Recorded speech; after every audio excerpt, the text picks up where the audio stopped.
The Campfire Audio Andromeda continues to be one of the most popular earphones we sell at Minidisc and a personal favorite of mine too.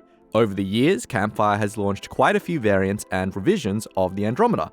Each revision brings small tweaks to the sound, but the basic formula has always been a consistent winner.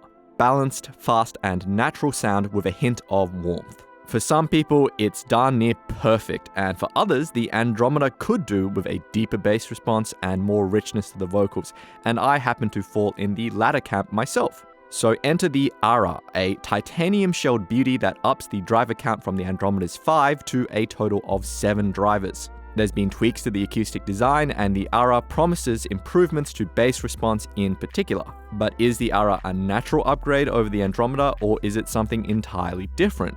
Well, here's what we think.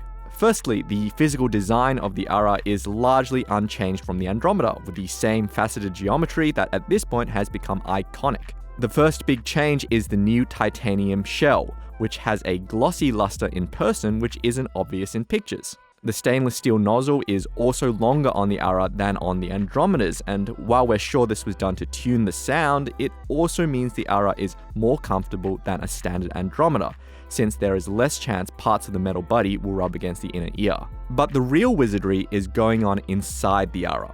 The Ara uses a 7-driver design with no crossover. Now, removing the crossover network could avoid possible phase issues introduced by the electronics, but the new 7-driver design is rated at an even lower impedance than the Andromeda. This makes the Ara slightly hard to evaluate compared to the Andromeda, but we'll get to that in a moment. Firstly though, the headline news is yes, the increase to 7 drivers, including 4 bass drivers, means a more convincing bass response compared to the Andromeda. Bass is still tremendously punchy and fast, and the amount of bass is still modest compared to true basshead IEMs, but there is now a density and tactility in the bass that isn't present on the Andromeda.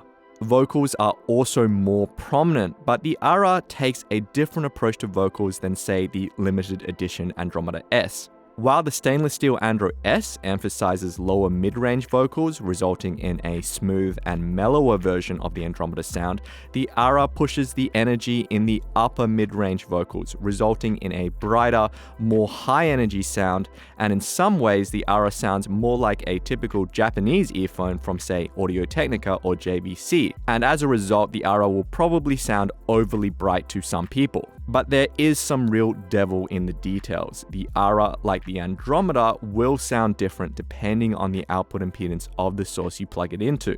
It is possible to achieve a warmer or brighter sound on these IEMs with careful source selection. Now on the Andromeda, the sweet spot for output impedance is generally regarded to be around 1 to 2 ohms.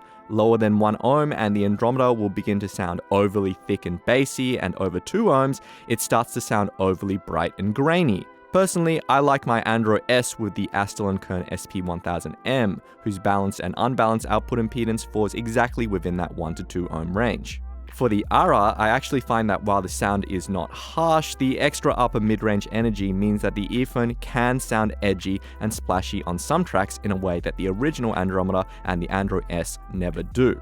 Now, your mileage may vary, but for me, the sweet spot with the Ara is a source with an output impedance lower than 1 ohm, which includes sources like the Chord Mojo, AudioQuest Cobalt, and some Koan and iBasso players, as well as desktop sources like the RME ADI2 DAC.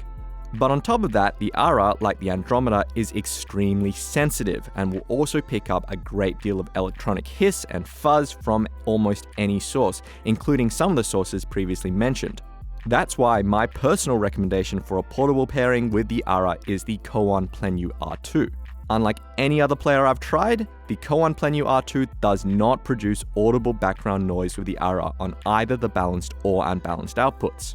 The single-ended output on the R2 also has a very low output impedance of 0.6 ohms, and it sounds great with the Ara, toning down some of that high-frequency splashiness. But if you like things a bit spicier, you can try the 1.3 ohm balanced output, which sounds clean but a little sharp sounding to my ears. On a low output impedance source like the Koan, to me, the Ara really does sound like a natural upgrade to the Andromeda, a balanced tone with lightning energy and bass punch. But it's balanced on a knife edge, and with almost any other player, I would probably find the Andromeda is more pleasing and easy to listen to compared to the overexcitable Ara. So the Ara is a fickle beast, even more so than the Andromeda. You have to be prepared to be picky about your source pairing.